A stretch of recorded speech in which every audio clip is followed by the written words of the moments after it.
Good morning दोस्तों।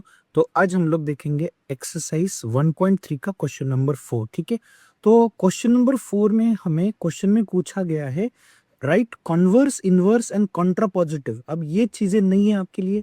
Converse का मतलब क्या, इनवर्स का मतलब क्या और कॉन्ट्रापॉजिटिव का मतलब क्या होता है।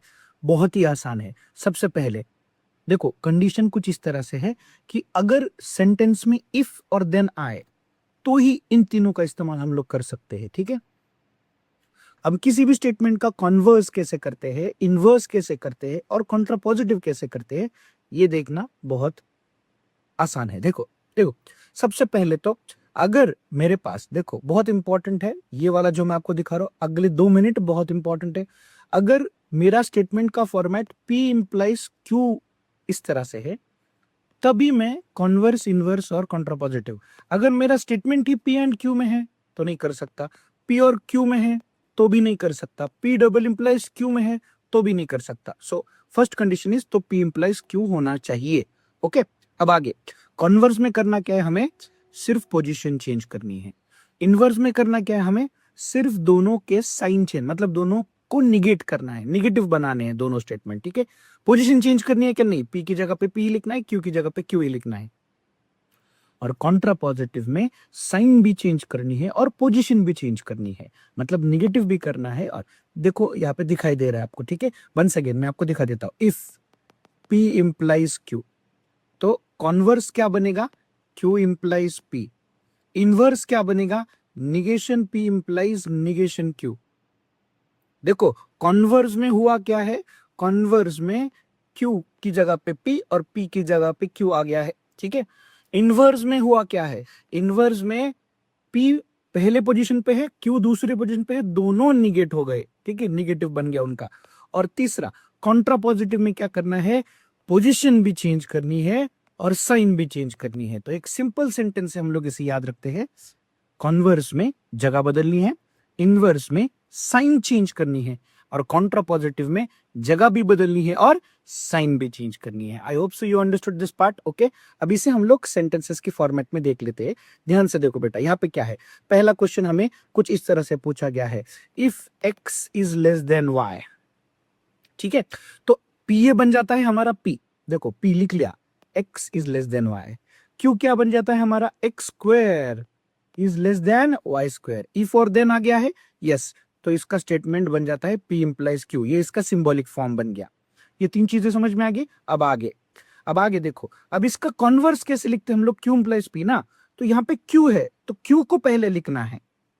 तो मेरा आंसर कुछ इस तरह से बनेगा, if x square is less than y square, मतलब मैंने पहले Q को लिखा देन P को लिखा। P क्या है, x is less than y।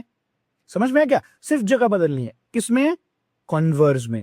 अब आते हैं इनवर्स की तरफ। इनवर्स की तरफ हम दोनों को ऑपोजिट लिखना है। ठीक है, P की जगह पे P लिखना है, Q की जगह पे Q लिखना है, सिर्फ दोनों को ऑपोजिट करना है। और इंप्लाइज का सिंबल है तो आंसर में हमें इफ और देन का इस्तेमाल भी करना है। तो देखो हमारा आंसर कुछ इस तरह से होगा। ठीक है, if x is greater then और इक्वल टू y। देखो इसका निगेशन पता है हमें बेटा, x लेस देन y का निगेशन क्या होता है, x ग्रेटर देन और इक्वल टू y। तो ये मैंने निगेशन लिख दिया। फिर x square is greater then और इक्वल टू वाई स्क्वायर, ये भी है। समझ में आ गया, ये हो जाता है मेरा इनवर्स। इसका दूसरा भी एक, अगर हम लोगों को लेस देन वाई की जगह पे ये ना सोचे कि ग्रेटर देन और इक्वल टू वाई है, तो नॉट लेस देन भी के लिख सकते हैं हम लोग इसे। ओके, ठीक है, मतलब x लेस देन y का निगेशन क्या हो सकता है, x not less than y भी हो सकता है। तो ये दूसरा आंसर का ऑप्शन दिया गया है। ठीक है, और हमें लास्ट करना क्या है, देखो कॉन्ट्रा पॉजिटिव। कॉन्ट्रा पॉजिटिव में करना क्या है, कॉन्ट्रा पॉजिटिव में जगह भी बदलनी है और साइन भी चेंज करनी है। मतलब पहले Q भी लिखना है।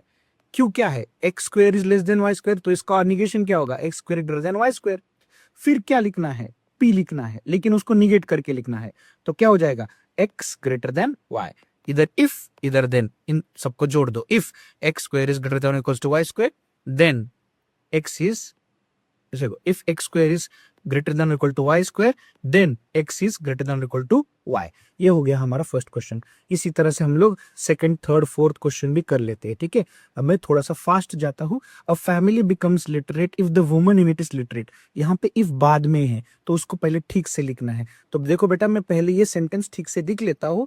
तो ये सेंटेंस कुछ इस तरह से होगा, if the woman in the family, if the woman in the family is literate, is what? Literate. Then a family becomes literate. ध्यान से देखो, तो ये है हमारा प्रॉपर सेंटेंस, क्योंकि क्वेश्चन में प्रॉपर नहीं दिया गया था सेंटेंस। अब मैं इसे स्टार्ट कर देता हूं, ध्यान से देखो बेटा, ठीक है। तो इफ के बाद का जो होता है उसे क्या कहते हैं हम लोग? पी कहते हैं ना। तो woman in the family is literate, देखो पी आ गया। फिर देन के बाद का होता है क्यू, तो फैमिली बिकम्स लिटरेट आ गया। अब कॉन्वर्स इनवर्स कॉन्ट्रापॉजिटिव कर लेते हैं हम लोग, ठीक है। बहुत ही आसान है। Is it clear? समझ में आ रहा है? देखो, कॉन्वर्स इनवर्स कॉन्ट्रापॉजिटिव कैसे कर लेते हैं हम लोग? कॉन्वर्स में जगह बदलते हैं, इनवर्स में साइन चेंज करते हैं, कॉन्ट्रापॉजिटिव में जगह भी बदलनी है, साइन भी चेंज करनी है। तो कॉन्वर्स होगा if a family becomes literate, मतलब ये पहले आएगा, then the woman in is literate, ये बाद में आएगा, ठीक है। इनवर्स में if the woman in the family is not literate, then the family does not becomes literate, है ना। और कॉन्ट्रापॉजिटिव में if a family does not becomes literate, मतलब इसका निगेशन करना है, इसका निगेशन करना है।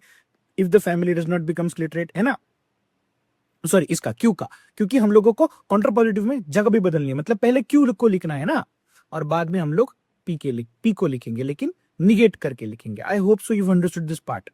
ओके, इसी तरह से आप इसका स्क्रीनशॉट ले सकते हो। ये है हमारा क्वेश्चन नंबर 3, ठीक है। और फिर ये है हमारा क्वेश्चन नंबर 4। करंट डिक्रीजेस, देखो बहुत सिंपल है, if voltage increases then current decreases. तो इसका कॉन्वर्स क्या होगा? If the current decreases then the voltage increases. इसमें चेंज नहीं होगा, निगेट नहीं होगा ना। निगेशन में क्या, इनवर्स में क्या होगा? निगेशन होगा। तो if voltage does not decreases then the current does not increases. देखो, डज नॉट इस्तेमाल करना है, इंक्रीजेस का डिक्रीजेस, डिक्रीजेस का इंक्रीजेस नहीं करना है हमें। Is it clear? वापस एक बार देखो, अगर क्वेश्चन में इंक्रीजेस है तो इसका निगेशन डिक्रीजेस नहीं होगा, इसका निगेशन होगा not increases. Is it clear? I hope so you understood this part. Thank you so much, ठीक है। ये बन जाता है हमारा क्वेश्चन नंबर 4, और इस तरह से हम लोग एक्सरसाइज 1.3 पूरा कवर कर लेते हैं, ठीक है। आगे के वीडियोस के लिए बने रहिए। Thank you so much. मेरे चैनल को सब्सक्राइब कीजिए, लाइक कीजिए और अपने दोस्तों को शेयर कीजिए, ठीक है। Thank you so much.